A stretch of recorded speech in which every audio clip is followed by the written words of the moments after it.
para você. Na segunda epístola do apóstolo Paulo aos Coríntios, capítulo 5, verso 17, a palavra diz o seguinte: e assim, se alguém está em Cristo, é nova criatura. As coisas antigas já se passaram, eis que se fizeram novas. Meus irmãos, a palavra de Deus ela é suficientemente poderosa para transformar a vida de quem Deus quiser. Não raro nós escutamos testemunhos e até mesmo presenciamos transformações radicais na vida de pessoas que tinham um modo de viver e agora vivem de outra forma. Ora, estas pessoas tinham uma vida depravada, uma vida totalmente obstinada pela prática do mal e de repente começam a andar em novidade de vida, com novos princípios, prioridades e práticas. Este fenômeno nada mais é do que a conversão genuína ao Evangelho. E diante disso nós podemos enxergar duas coisas importantes. Primeiro, o poder que a mensagem da cruz tem para converter corações pecaminosos. Segundo lugar, o amor que Deus tem pelos escolhidos, pois se Deus quisesse, Ele podia deixar que essas pessoas permanecessem em seus caminhos tortuosos, mas aprove a Ele trazê-las para si. A Bíblia, bem como a história da igreja, tem diversos exemplos que expressam categoricamente essa forma que Deus age.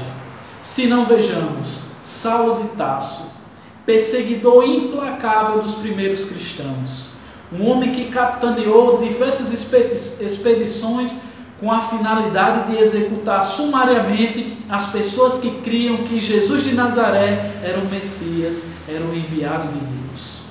Em um dos episódios mais lastimáveis e mais dramáticos da Escritura, isto é, o assassinato de Estevão, o primeiro mártir cristão, ali estava Paulo de Tarso.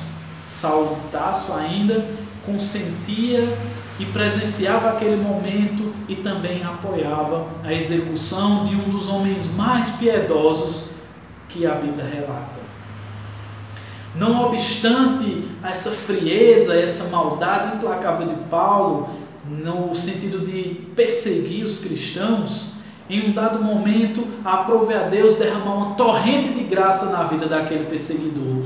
E no conhecido episódio da estrada de Damasco, ali foi quando Paulo foi chamado por Deus e de perseguidor passou a ser perseguido pelo nome de Cristo.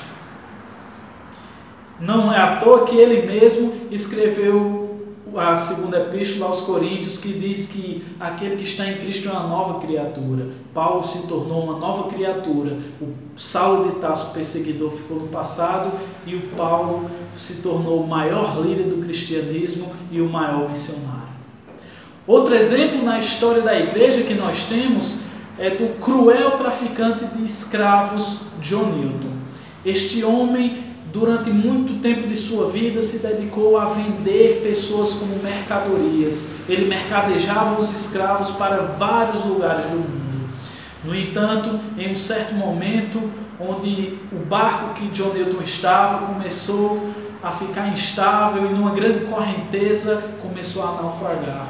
Ali, John Newton, ele começou a refletir da sua fragilidade, da sua maldade e disse que se escapasse daquele momento se tornaria cristão, porque enxergaria que Deus estava juntamente com ele. Milagrosamente, John Newton escapou, se tornou um cristão, abandonou o tráfico de escravos e se tornou um abolicionista na Inglaterra do século XVIII.